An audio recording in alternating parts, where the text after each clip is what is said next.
Hey YouTube, MrRampro here. I wanted to do a video on a knife that I've had for a while. I got a new one to replace it as far as inside of my EDC rotation. I have been carrying quite a few slip joints here lately, adding them kind of to my repertoire, so to speak.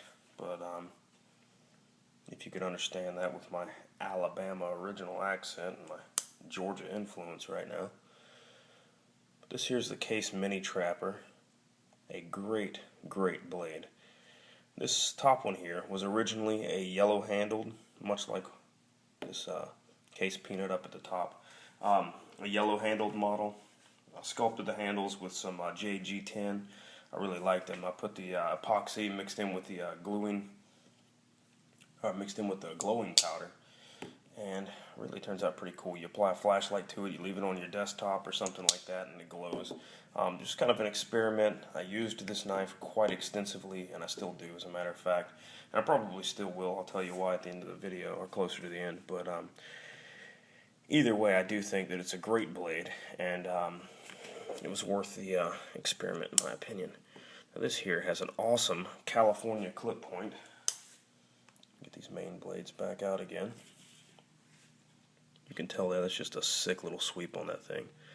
This new one here that comes in, I just showed the box a second ago, into this box here. There you go. It is, you can see the item number there. You can see Mini Trapper, dark red. And then you have, right behind the 6207, it's right here, the CV. And that's for the chrome vanadium steel. This here has a forced patina on it, but as I've used it, it's honestly kind of changed it slightly and stuff like that. So even if you force a patina and you're questioning forcing a patina or something like that, it really doesn't matter, because I guarantee you use this sucker the way it was designed to be used, and after a couple of months, it's really going to take its own anyways, and it changes constantly. I've stripped the patina on my GEC Titty-Oak Cutlery conductor.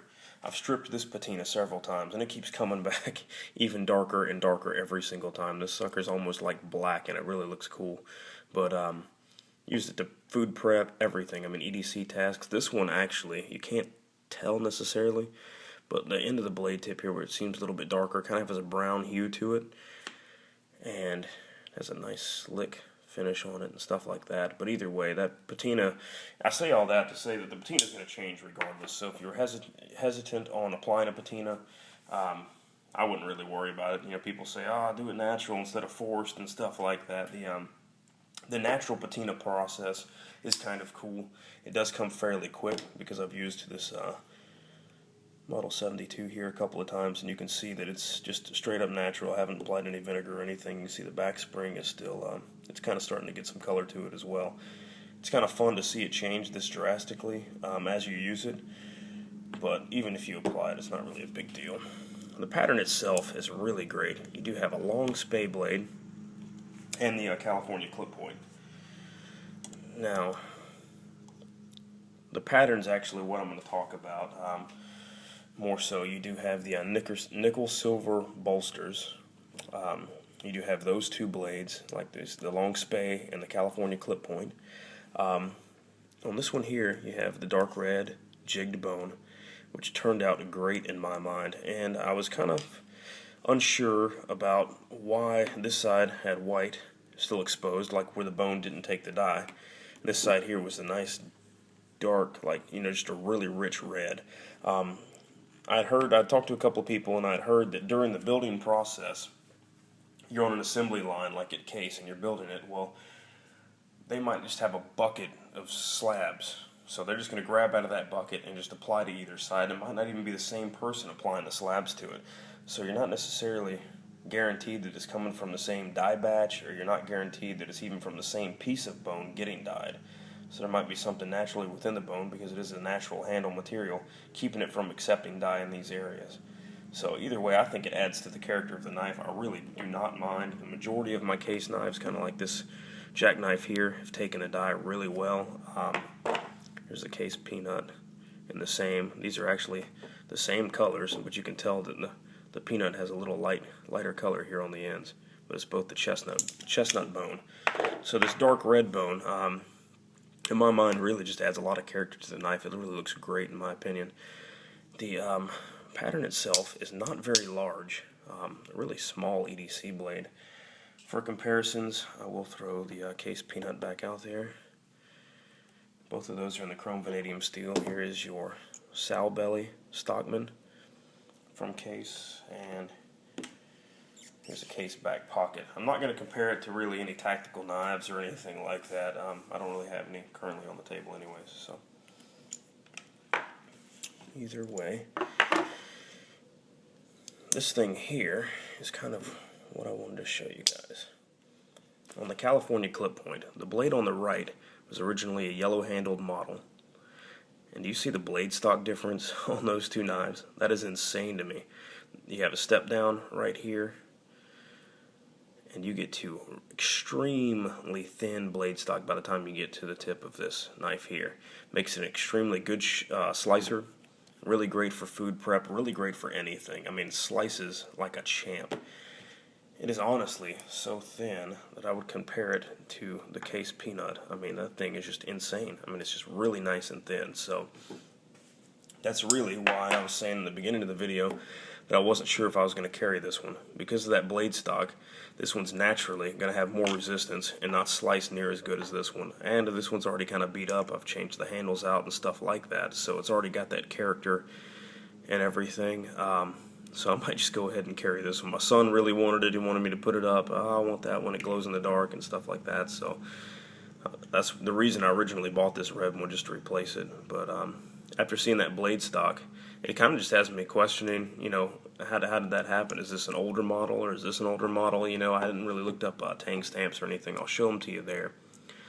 So if somebody wants to take time to do the research, you can on your own and leave the comment. You're more than welcome to, or I'll do it when I get time. But the blade stock was kind of something that caught me by surprise, as well as I will show you this. To me, they look slightly different. I don't think that they actually are, but they looked a little different. The actual blade shape on these. And looking at them on a more closer basis, see, it looked like the newer one here. Had a little bit broader tip. I guess it does not, but either way, blade stock on this one is the same. Looks like maybe a little thicker overall here on the newer one. But both of these blades, I mean, the CV steel gets so freaking sharp that it really doesn't matter. I did a cut test just on my own, cutting up letters and stuff like that, just cutting up trash mail and everything. And there was a couple of knives that, after the first couple of times of cutting things, I just pulled them straight out of the race because it was ridiculous. They were just excelling well beyond any of the other knives, and it was just insane. In that category were these two knives, along with this case peanut. This one I actually did not participate because I felt like I had adequate representation, and the Victorinox knives. I had a Victorinox Soldier and the Recruit, and both of those I just went ahead and pulled out of the race. Both of them have been used and everything, but they sliced so well, it was insane. It was just really nuts. Honestly, I couldn't believe it. So I recommend doing that on your own. You got a couple slip joints, try it out. You know, slice them up, just see what you got. The 1095 I do find gets a little bit harder to sharpen. It does retain the edge a little longer, but it's a little harder to sharpen. So that's usually what GEC offers. I do think their heat treat is a little different because in your Essie Azula, it's also 1095, but I can get it way sharper. So I'm thinking the GEC company does something a little bit differently in their heat treating and treats it a little bit harder.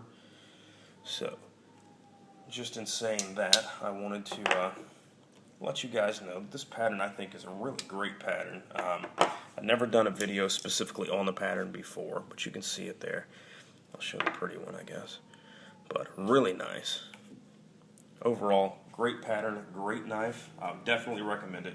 You can see there you do have the two longer blades. This is the mini trapper model that you see there, and this is the jackknife pattern here. So either way, you guys be good. I appreciate you watching. Thanks a lot. Invest in case knives. Thanks.